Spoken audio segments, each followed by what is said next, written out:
Buenas tardes a todos. Podemos comenzar en el nombre del Padre, del Hijo y del Espíritu Santo. Amén. Dios te salve María, llena eres de gracia, el Señor es contigo, bendita tú eres entre todas las mujeres y bendito es el fruto de tu vientre, Jesús. Santa María, Madre de Dios, ruega por nosotros pecadores, ahora y en la hora de nuestra muerte. Amén. San Juan de la Cruz, Ruega por nosotros. Madre y Reina del Carmelo. Ruega por nosotros. Muy bien, pues bienvenidos a esta semana de formación permanente que organiza la Conferencia Ibérica de Provinciales.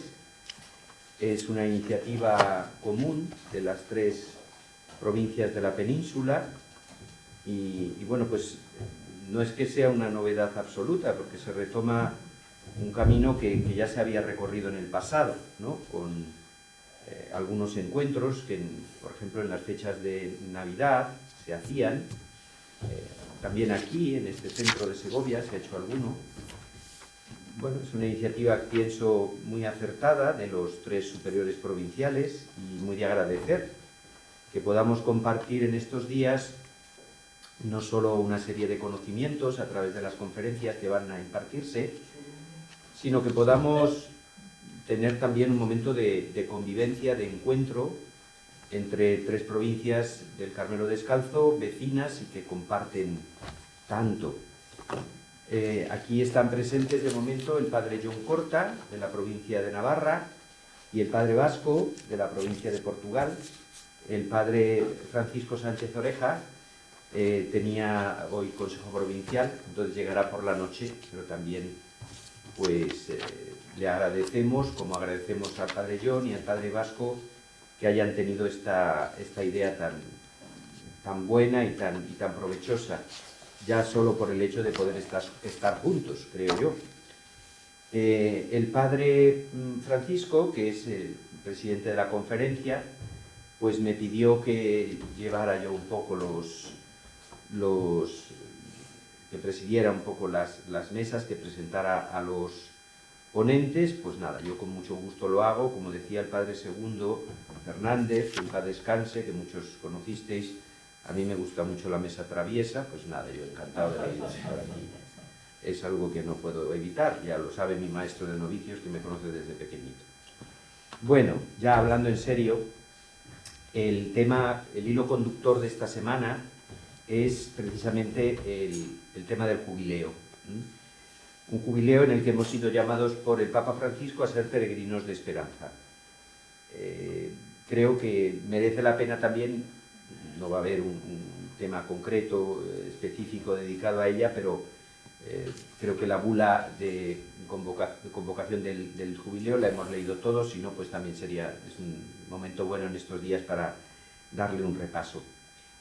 Como veis, los temas son muy variados, porque no hemos querido simplemente hacer algo que hable de peregrinaciones, de jubileos, de las puertas santas, sino hacer unas lecturas paralelas en clave también carmelitana, tomando el término peregrinaje, el término jubileo, en un sentido amplio, y en un sentido a veces, como se dice en teología, analógico o simbólico, si queréis, ¿no?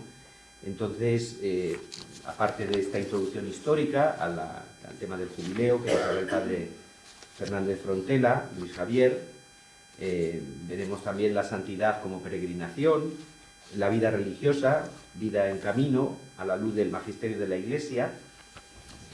Creo que la intención de los provinciales ha sido también escuchar un poco la palabra de la Iglesia, sobre todo los documentos que se han producido en los últimos años, no solo en el concilio, sino posteriores y más recientes. Obviamente nos centraremos en la figura de Jesús. Jesús es el centro del jubileo, el jubileo es Él. Entonces una jornada, una mañana, como veréis en el programa, lo habéis visto ya seguramente, está dedicada a las nuevas perspectivas de la cristología, que es un tema siempre interesante y necesario. Y luego, en los últimos días, pues ya vamos a hacer el jueves y el viernes, son los días en los que se va a concentrar más esa visión carmelitana de la que os hablaba. Nos detendremos en la figura de la Beata María Felicia, de Jesús crucificado, porque es la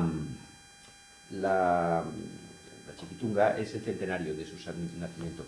Parece que está mal en el programa porque es sacramentado, no justificado. Pero bueno, una errata la echa el mejor escritor.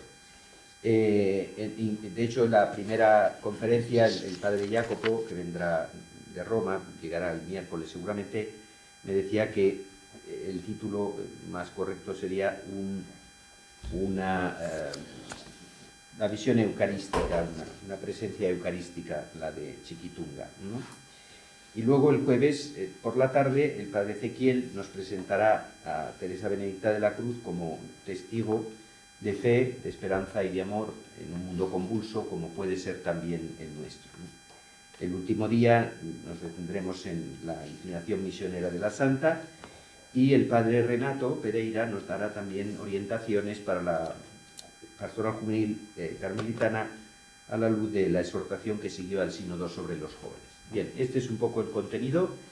Yo ya no pierdo más tiempo, no os hago perder más tiempo. La dinámica, pues obviamente la exposición del ponente y luego tendremos oportunidad de hacer alguna pregunta o consulta o precisión que queramos presentar. Me he extendido un poco en la presentación por ser el primer momento de encuentro, pero no voy a hacer presentaciones largas de que este ha escrito un libro, 5 o 25. Creo que ya prácticamente nos conocemos todos. A quienes conozcáis menos diré 2 o 3 cositas para darles la palabra a ellos, que es lo que nos interesa. Así que para Luis Javier Fernández Frontela, sobradamente conocido. Si alguno no le conoce, pues luego ya le pregunta el currículum después de la conferencia. Gracias, padre Frontela, y a ti la palabra.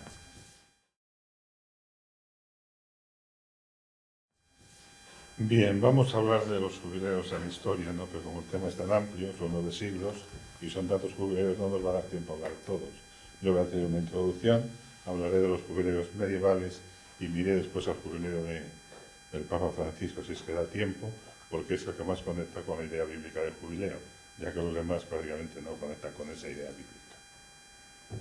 Bien, comenzamos diciendo que el nacimiento de los jubileos cristianos nada tuvo que ver con los jubileos veterotestamentarios, aquellos de años sabáticos y jubilares, aunque pesaran su fondo del tiempo de remisión y de liberación proclamado en Deuteronomio 15 y Levítico 25. El jubileo Yobed se llama así porque se inauguraba o se anunciaba al son de la trompeta. Yobed tenía lugar cada 50 años, al expirar 7 semanas de año, y durante el tiempo del jubileo la tierra quedaba en reposo. Cada cual volvía a entrar en posesión de su patrimonio, es decir, los campos y las casas que se habían enajenado volvían a sus primitivos propietarios. El jubileo implicaba que los deudores, insolventes y los esclavos israelitas eran liberados. Todo ello se justificaba por razones religiosas. No podemos olvidar que Israel era una teocracia según la cual la tierra no se puede vender con pérdida de derecho, ya que pertenece a Dios. Los israelitas no pueden ser reducidos a esclavitud perpetua, porque son servidores de Dios, que los hizo salir de Egipto. La ley del jubileo propone una idea de justicia y de igualdad social que prácticamente no se realizó jamás. Es difícil decir cuándo fue elaborado. Forma parte del Código de Santidad de Levítico 17-26, que es la sección más antigua de Levítico, y que pudo ser compilada por los sacerdotes o levitas de Jerusalén al final de la monarquía. Pero la ley del jubileo es una añadidura al Código de Santidad. Se presenta como un desarrollo de la ley sabática, y Jeremías no la conoce todavía. Quizá fuese escrita durante la cautividad. Pudo escribirse después de la cautividad, incluso después de Nehemías, que no hace alusión a ella. El jubileo se funda en una idea feudal, trasladada al plano teológico.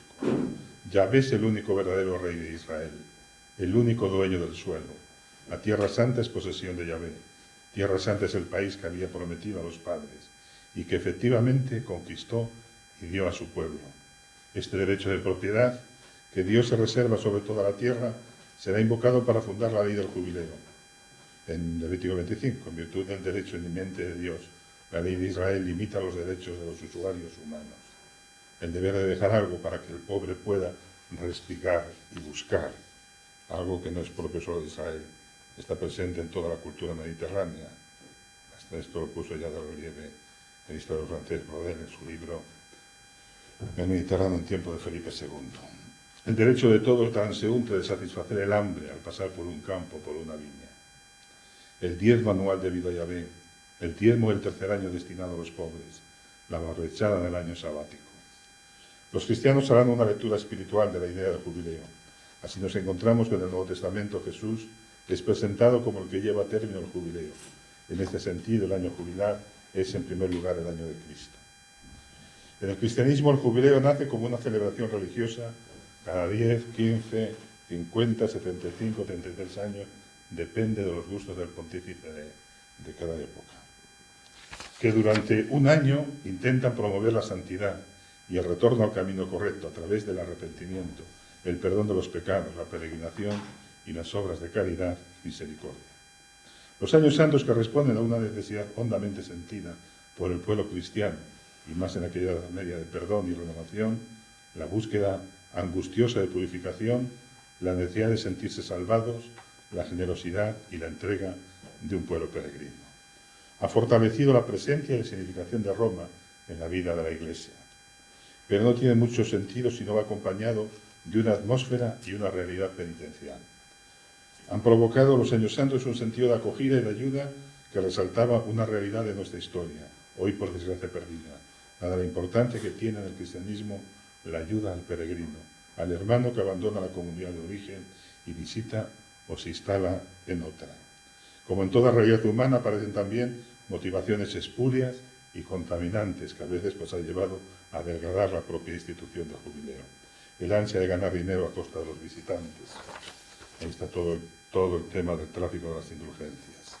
El derecho de todo transeúnte a satisfacer el objetivo turístico que se convertirá en razón de ser de determinados viajes.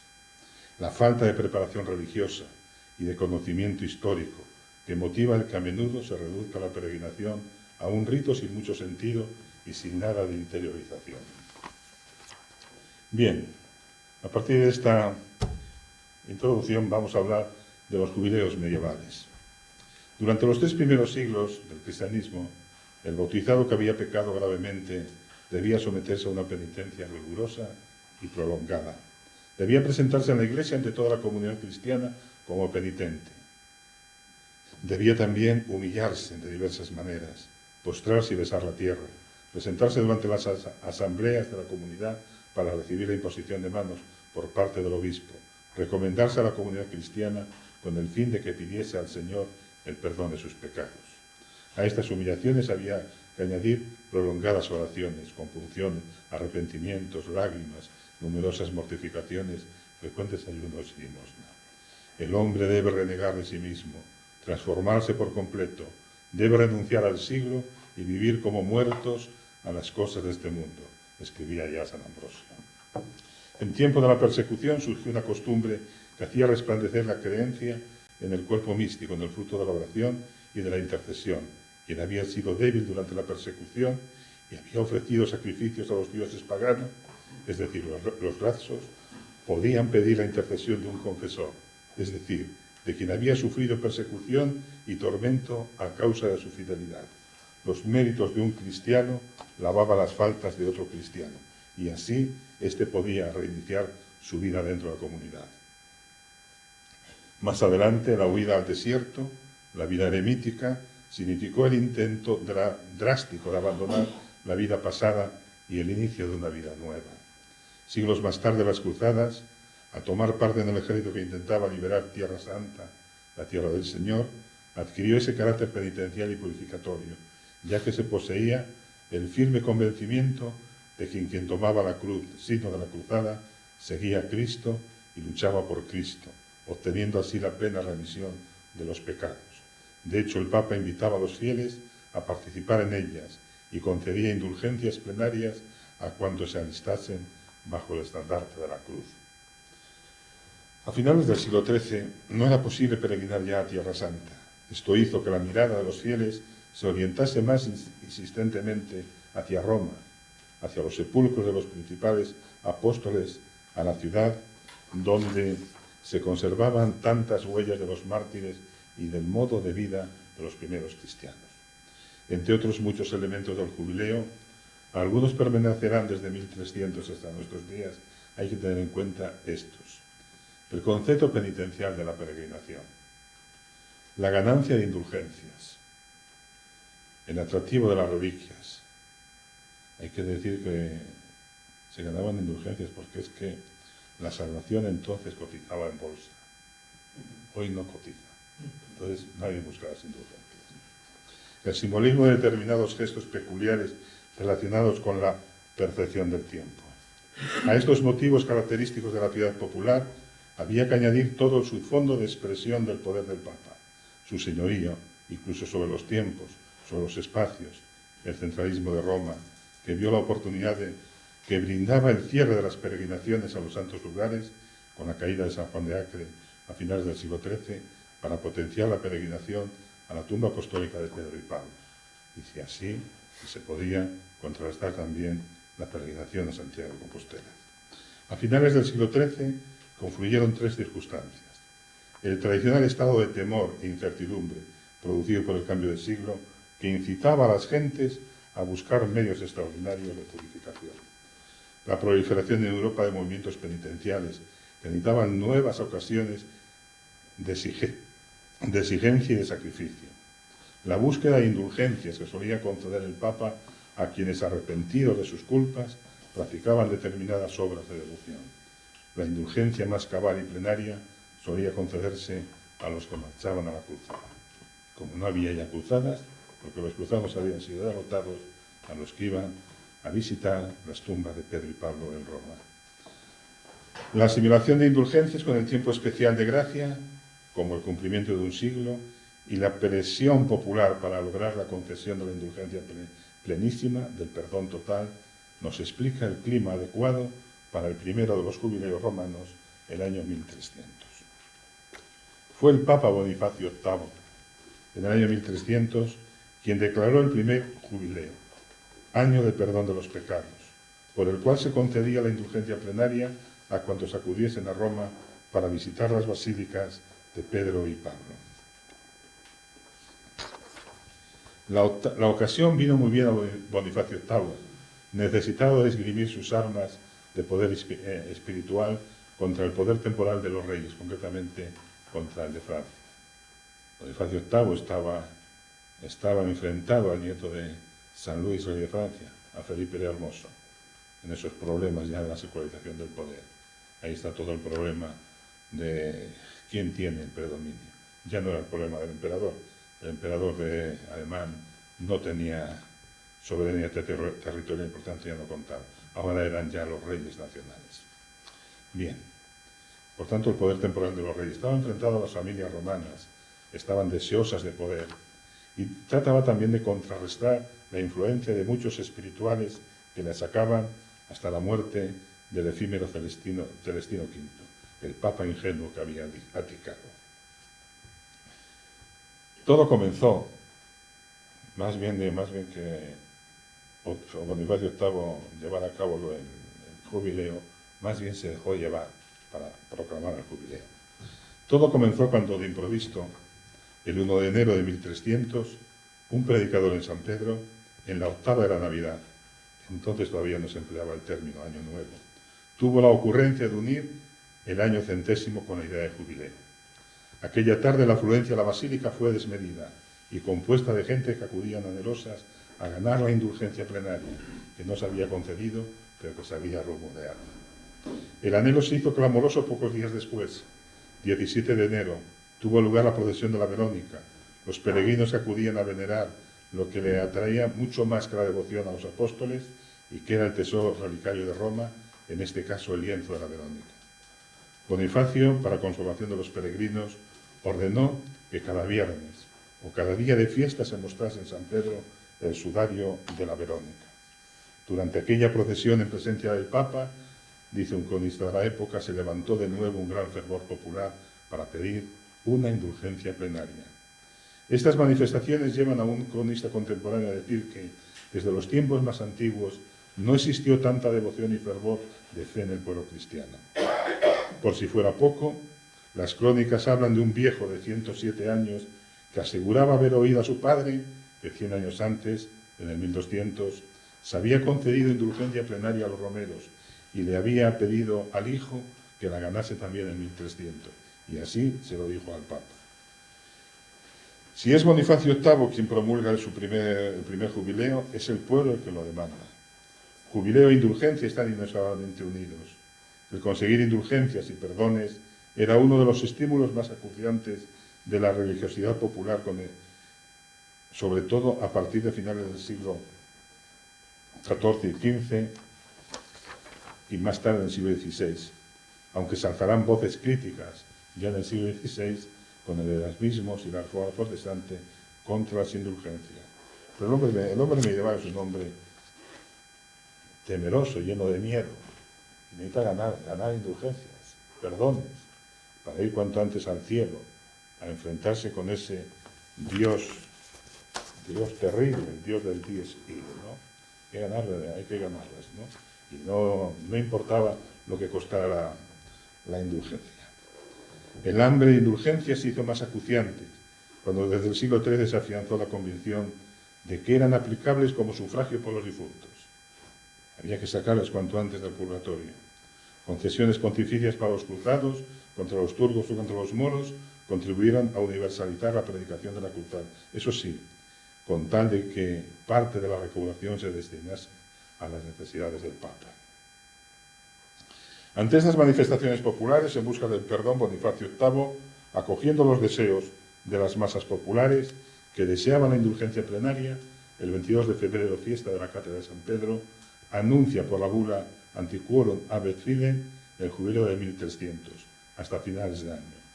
Bonifacio VIII, por esta bula, ordena que los futuros jubileos se celebren cada 100 años.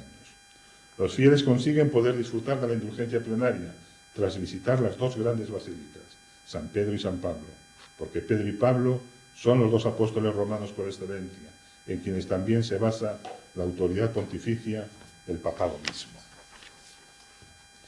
Este decreto movió el entusiasmo en toda Europa, de Sicilia, Cerdeña, Córcega, Francia, España, Inglaterra, Alemania y Hungría, llegaron a Roma muchedumbres innumerables de peregrinos.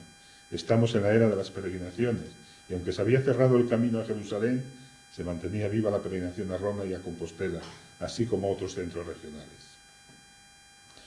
Afirma el diplomático florentino, en su Historia de Florencia, que los 200.000 extranjeros que se hallaron constantemente en Roma, serían muchos, 200.000 constantemente en Roma durante el año, fueron abundantemente provistos de víveres. 200.000 peregrinos acudieron de las extremidades del mundo, llenaron continuamente durante el año las calles de Roma. Un cronista define la afluencia de los peregrinos como la marcha de un ejército pacífico que invadía Italia y se dirigía a Roma por todos los caminos abiertos a la piedad. El jubileo fue, por tanto, una manifestación de la necesidad de expiación, de penitencia y de conversión que había en la cristiandad. Villani, el diplomático florentino, hablando de este jubileo de 1300, dice que una gran parte de los cristianos que entonces vivían hicieron esta peregrinación. Las mujeres lo mismo que los hombres, de diferentes países, de lejos y de cerca, y fue la cosa más admirable que nunca se vio, el que durante todo el año hubiese habido cada día en Roma, además del pueblo romano, 200.000 peregrinos, sin contar los que estaban en los caminos, para ir y venir, y a todos se suministraban víveres, a los caballos lo mismo que a las personas, con gran paciencia, sin ruido ni desorden, y yo puedo atestiguarlo porque estuve presente y lo he visto. De las ofrendas hechas por los peregrinos hubo un gran tesoro para la Iglesia, y los romanos, con el comercio, hiciéronse todos ricos. Las limosnas de los peregrinos fueron considerables, pero no fluyeron a la caja del Papa, sino a las de las iglesias visitadas. Tantas personas acudieron a la ciudad que fue necesario abrir una nueva puerta en las murallas e imponer direcciones únicas en el puente de San Angelo para paso obligado para atravesar el Tíber. Con el jubileo de Bonifacio VIII, este Papa buscaba que Roma se convirtiera en la nueva Jerusalén. Años antes, en 1291, con la caída de San Juan de Acre, el gran sueño de la cruzada llegó a su fin, al menos para este periodo. Bonifacio VIII quiere que Roma adquiera una nueva centralidad dentro del ámbito espiritual, como lo había supuesto Jerusalén, entre las aspiraciones de cruzados y peregrinos entre el 1096 y el año 1291. El jubileo de 1350. Bonifacio VIII había determinado como señal del tiempo que los jubileos romanos se celebraran cada 100 años. Sus sucesores, que se sentían señores del tiempo, inmediatos, por tanto, con bulas que desautorizaban a la anterior, acomodarán los años santos o jubilares a circunstancias e intereses que hicieron cambiar ya en la ocasión inmediata de 1300. Estamos en la era del papado de Aviñón, el destierro de Aviñón.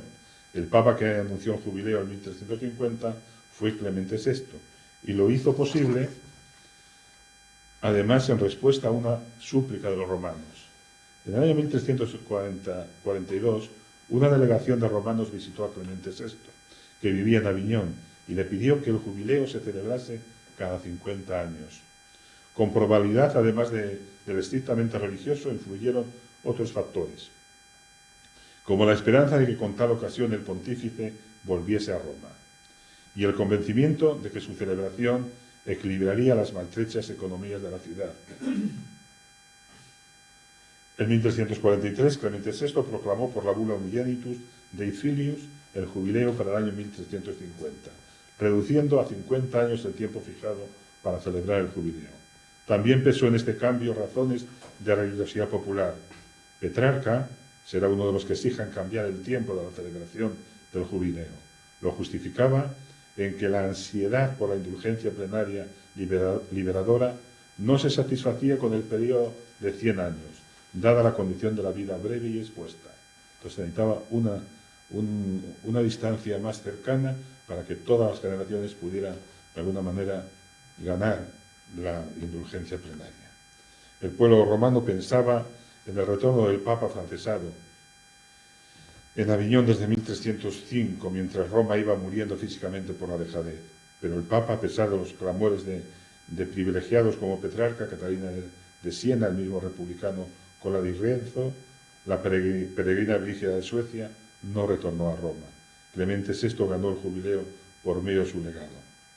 Hay que decir que al legado lo mataron los romanos. En este jubileo se agregó San Juan de Letrán a las basílicas que había que visitar. El jubileo consiguió una gran afluencia de peregrinos y considerables ingresos para la ciudad de Roma. Fue bien aprovechado por los posaderos, estafadores en los precios que aprovechaban el realquilar las camas para meter a 4 u 8 romeros en cada lecho, y por los canónigos de San Pedro, sin su obispo desterrado en Aviñón, que ponían precio a las penitencias. La peste negra, 1344-1350, aseguró el éxito del jubileo, al lanzar en peregrinación de acción de gracias a un gran número de cristianos que habían vencido la epidemia. Algunos se detuvieron en Aviñón, pero el destino era Roma. Brígida de Suecia, que viene a Roma para ganar el jubileo de 1350, permanece allí esperando el regreso del pontífice. De alguna manera, Brígida de Suecia simboliza la esperanza de muchos cristianos en el retorno del Papa a Roma. Clemente VI, que muere el 6 de diciembre de 1352, logró restablecer su autoridad en los estados italianos de la Santa Sede, pero no pudo volver a Roma, donde el legado pontificio Anibaldo de Cecano fue asesinado durante el jubileo mientras visitaba las 4 basílicas. Aunque el número de peregrinos fue mayor que en el jubileo de 1300, los desórdenes reinaban en la ciudad de Roma. Se robaba en las plazas públicas, se asesinaba en medio del día, se arrebataba a las piadosas mujeres que hacían las visitas a las basílicas, y Santa Brígida prohibió a Santa Catalina, su hija, que fuera a ganar las indulgencias sin ir escoltada. Jubileo de 1390. La frecuencia de los jubileos cambió después del año 1350, a causa del gran cisma de Occidente, 1378. Es decir, debido a un conflicto vinculado con la legitimidad de la elección del Papa. Se había acabado con el destierro de Aviñón, y aunque desde 1378 los papas estaban ya en Roma, no era el romano el único papa de la cristiandad.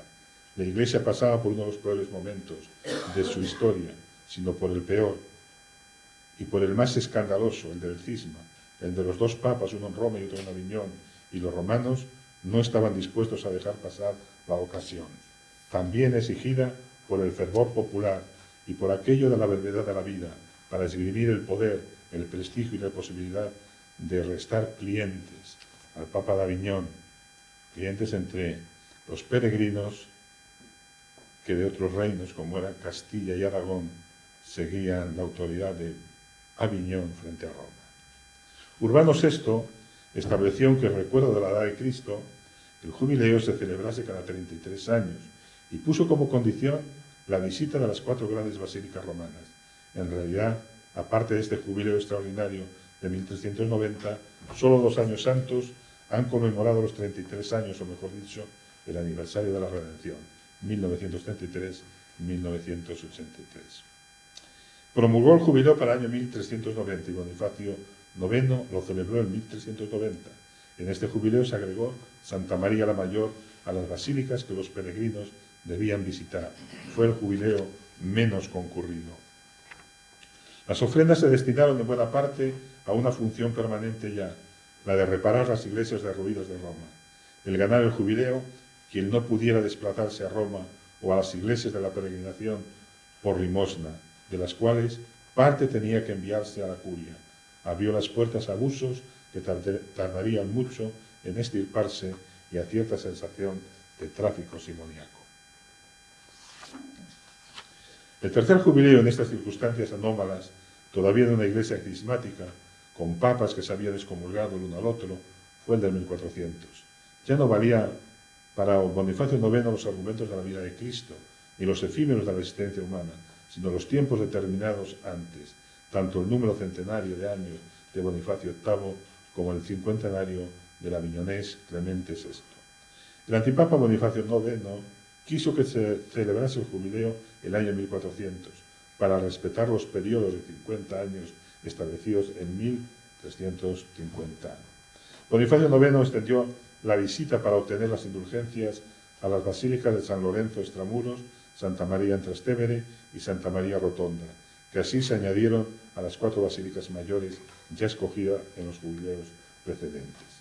Entre las características de este jubileo está el que las ofrendas se destinaron en buena parte a reparar las iglesias derruidas de Roma. El poder ganar el jubileo, quienes no pudieran desplazarse a Roma o a las iglesias de peregrinación por limosna, de las cuales, como hemos dicho, parte tenían que enviarse a la curia romana. Fue un jubileo muy poco concurrido. La celebración fue animada por exigencia de perdones por parte de los albati, grupo de penitentes flagelantes, dice el cronista, auténticas turbas fanatizadas que descendían del norte bajo el lema paz y misericordia, y que a su paso iban fascinando a la gente que se adherían. Roma se vio invadida por los blancos, llamados así a causa del atuendo de sus hábitos blancos, sus capuchas y la cruz roja dibujada en la espalda, recordando a los siempre atractivos flagelantes por sus procesiones y esperanzas apocalípticas, por el deseo expresado a gritos de que cesase la división en la Iglesia. Estos grupos procedían fundamentalmente de la Provenza, norte de Italia y los países germánicos. Por los disturbios que produjeron, Bonifacio VIII condenó a uno de sus líderes a la hoguera y disolvió el grupo. Lugares y símbolos del jubileo. Es durante el destierro de Aviñón y el cisma de Occidente cuando se fijan los lugares y símbolos permanentes que pasarán a ser señas de identidad de la escenografía jubilada. En primer lugar, las basílicas de peregrinación para ganar la indulgencia plenaria fueron aumentando y concretándose para siempre. San Pedro y San Pablo en 1300, en 1350 señal de San Juan de Letrán, en 1390 Santa María la Mayor, y después se van añadiendo otras. El gesto con sentido teológico de entrar a una vida nueva de gracia, ganada por la indulgencia, como es el de la apertura solemne de la puerta del jubileo. Consta que esta apertura tuvo lugar por el Papa en el jubileo de 1400, pero no en San Pedro, sino en la Basílica de San Juan de Letrán, que es la Basílica Episcopal de Roma. Los ritos del jubileo se fijan en 1499 por el célebre maestro de ceremonias Buzka, alemán de origen, y que permanecerán hasta 1950, con leves variaciones. En primer lugar, el muro. La puerta santa de las 4 basílicas era un muro, hasta 1975, que se derribaba y no una puerta. El martillo. El Papa, en 1499, usó un martillo para golpear el muro de la puerta, un martillo de albañil, y los golpes del pontífice no tenían nada de simbólico. El siguiente jubileo, en 1525, el martillo era ya de oro, artístico, precioso. El 1575, de plata dorada con mango de ébano. La paleta. Se usaba para el rito de clausura, y para poder echar el cemento, la argamasa con que se cerraban los ladrillos, ¿no? Se usa ya desde 1525, el último que la utilizó fue Pío XII en 1950. Los ladrillos son los derribos. El cronista de 1433 narra que había tanta devoción a los ladrillos que a veces se formaba, como en aquel año, verdaderas avalanchas de los espectadores para llevárselos como reliquias. Burcas de Burcas dice que en 1501, en la Epifanía, en la clausura, se pongan 2 ladrillos insignes, uno de oro y otro de plata, hasta el jubileo siguiente. Las monedas. También nos encontramos con la costumbre de incluir algunas monedas en el muro de la Puerta Santa desde el jubileo de 1500. La puerta de madera. Al exterior, la Puerta Santa, se lleva cerrada. Después se transformarán en puertas de bronce. En fin, signos. El jubileo de 1423 es el último jubileo medieval. El cisma entre los 2 papas se había convertido en cisma de 3 papas, desde el concilio de Pisa en 1409. El concilio de Constanza acabó con esta situación y Martín V, a pesar de la resistencia numantina de Benedicto XIII, será desde 1417 el pontífice único y además afincado en su sede de Roma. Al margen de su nepotismo y de sus trabajos por iniciar la reconstrucción de la ciudad de Roma, en estado ruinoso y miserable, tuvo que combatir las ambiciones de las otras familias romanas, el más que justificado conciliarismo, por aquello de haber sido el concilio, no precisamente los papas, el que salvó la situación de la Iglesia al acabar con el cisma. Se vio la necesidad de celebrar el jubileo en este año 1423, volviendo al cálculo de los 33 años en relación con el de 1390. Tuvo la singularidad de proyectarse como misión, con predicadores de talante, como fueron el franciscano Bernardino de Siena, que hacía predicaciones por calles, plazas e iglesias. En este jubileo se introduce el gesto con sentido teológico de entrar en una vida de gracia nueva, ganada por la indulgencia, como es el de la apertura solemne, pasar a la Puerta Santa. Fue, por tanto, Martín V el primero que la abrió. Por tanto, estos son los jubileos medievales, que de alguna manera van a marcar la pauta de los que van a ser los jubileos de los restos de los siglos y épocas en la historia de la Iglesia. Pero como no va a dar tiempo a todos, vamos a terminar lo que nos queda con el jubileo de 2025, ¿no? Por eso es el que trata de alguna manera de empalmar con algunas, con lo que en sí es la idea del jubileo bíblico, más que de estos jubileos medievales. El jubileo del 2025 comenzó oficialmente el 24 de diciembre y se extenderá hasta el 6 de enero del 2026. Durante este tiempo ya se tiene calculado cuántos van a ir, ¿no? Se espera en Roma que reciba a más de 35 millones de peregrinos de todo el mundo. El Papa Francisco, en su carta anunciando el jubileo del 2025, subraya la necesidad de este año santo como una respuesta espiritual a los desafíos que ha enfrentado la humanidad. Tras los momentos de incertidumbre y sufrimiento vividos durante la pandemia, el jubileo servirá como un tiempo de sanación y renovación, donde los cristianos podrán reafirmar su esperanza en el futuro y su compromiso con los valores del Evangelio. El 9 de mayo del año 24, solemnidad de la Ascensión, el Papa Francisco publicó la bula convocatoria al jubileo ordinario del año 25. Espes nos confunde. El Papa propuso el lema Peregrinos de la Esperanza para el jubileo en plena resaca de la pandemia. Tras ese parón del miedo y el dolor que creó especialmente entre los más débiles y los excluidos. La intención del Papa era recuperar lo mejor del ser humano. La esperanza no es solo una virtud teologal, también se refiere a las expectativas personales y sociales de toda la humanidad. El jubileo se abre, por tanto, en una dimensión de evangelización universal para todos, y va más allá de las fronteras eclesiales. Se trata de hacer brotar la esperanza en una tierra que parece reseca, dice él.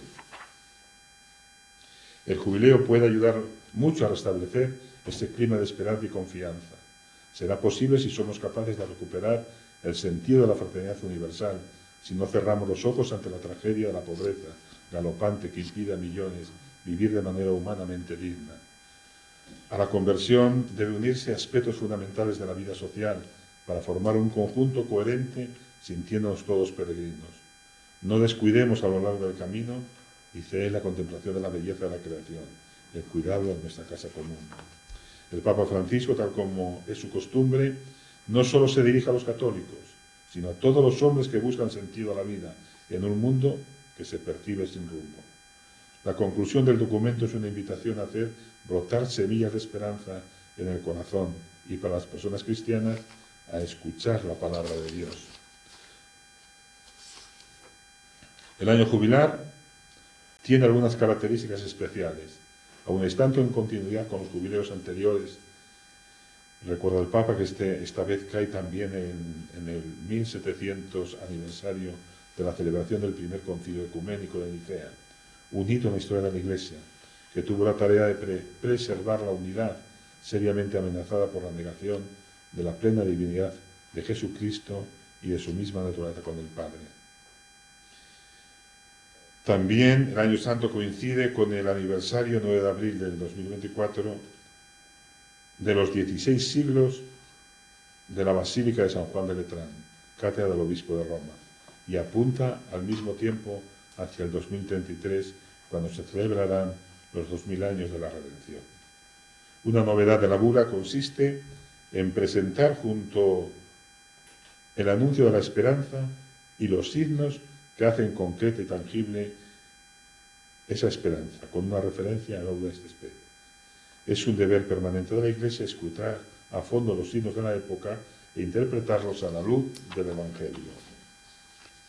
Estos signos son: el primero debe ser la paz para el mundo, que vuelva a encontrarse sumergido en la tragedia de la guerra, que no falten tampoco esfuerzos diplomáticos para construir una paz duradera.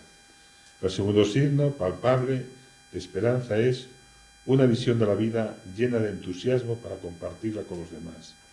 Recuerda el Papa que vemos en nuestro mundo la pérdida del deseo de transmitir la vida, con un descenso impresionante de la natalidad. Desgraciadamente hay que señalar la incomprensión de quienes culpan al aumento de la población y no al consumismo extremo y selectivo de algunos. Es un modo de no enfrentar los problemas, dice. Todos los creyentes y toda la sociedad civil tienen la tarea de testimoniar con la fecundidad del amor el deseo de los jóvenes de engendrar nuevos hijos e hijas para dar un futuro a su sociedad. La tercera manifestación de esperanza se refiere a los hermanos y hermanas que viven en condiciones de penuria. Sería deseable, dice el Papa, prever para ellos iniciativas de esperanza, como formas de amnistía, remisión de penas, vías de reinserción en la sociedad, respeto de los derechos humanos. El Papa Francisco quiere que en este jubileo no falten signos de cercanía y acogida a los emigrantes, a los exiliados, a los refugiados que abandonan sus tierras huyendo de guerras, violencia, discriminaciones, en busca de un futuro mejor. Sobre todo, que la comunidad cristiana esté siempre dispuesta a defender los derechos de los más débiles. Francisco pide gestos que expresen apoyos y cercanía hacia los ancianos, a menudo solos y abandonados, abriéndoles así a la esperanza, en particular hacia los abuelos y las abuelas. También pide gestos para los millones de pobres que carecen con frecuencia de lo necesario para vivir. A menudo no tienen una vivienda ni la comida suficiente para cada jornada. Sufren la exclusión y la indiferencia de muchos y casi siempre son víctimas ajenas a su voluntad. Por tanto, Francisco hace dos llamamientos a quienes tienen en sus manos el destino de la humanidad. No solo se dirige a la comunidad cristiana o a la comunidad católica y cristiana, sino, en primer lugar, Intentar eliminar el hambre del mundo, ya que el hambre es un flagelo escandaloso en el cuerpo de nuestra humanidad y nos invita a todos a sentir remordimiento de conciencia.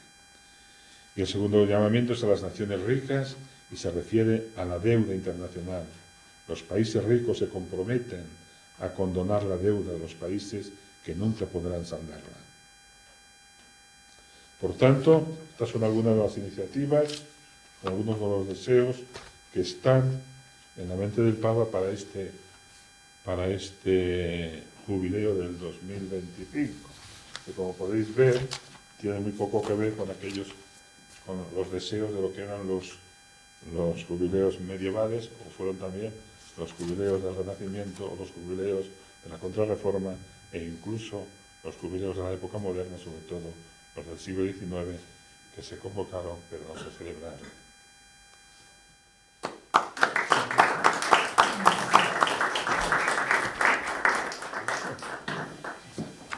Muy bien, pues muchas gracias, Frontera, por la concreción, por la brevedad, por el paseo desde dos tipos completamente distintos o muy distintos de jubileo. Completamente no diría yo, porque eso de los posaderos se sigue dando. No es que metan a 4 en una cama, pero los precios de los apartamentos en Roma se han disparado. Así que... Los posaderos siempre han sido los que han llevado al fracaso las peregrinaciones de todo tipo. Pues no solo el jubileo de Roma, sino la peregrinación de Compostela. Siguen en ello. Los posaderos de Santiago son culpables de que las peregrinaciones se vinieran abajo. Después, si hoy en día, pues yo no sé si no estará también en la misma línea. Bien, hay un momento para hacer alguna pregunta, si queréis.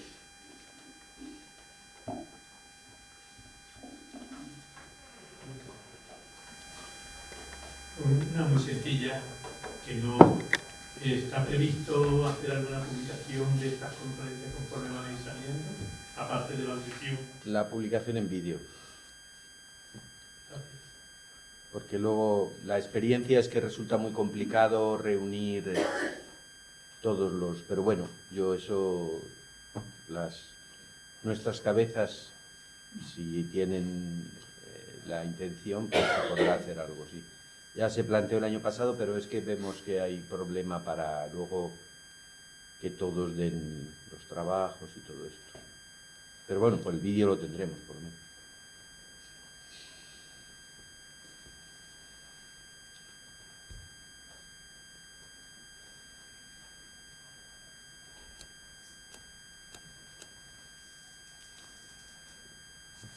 Muy bien, pues si no hay preguntas, dejamos más tiempo de pausa. A las 6 de la tarde tenemos la siguiente conferencia. Y pienso que en el comedor habrá algún tentempié, porque imagino que estaremos hambrientos y sedientos, entonces... Gracias.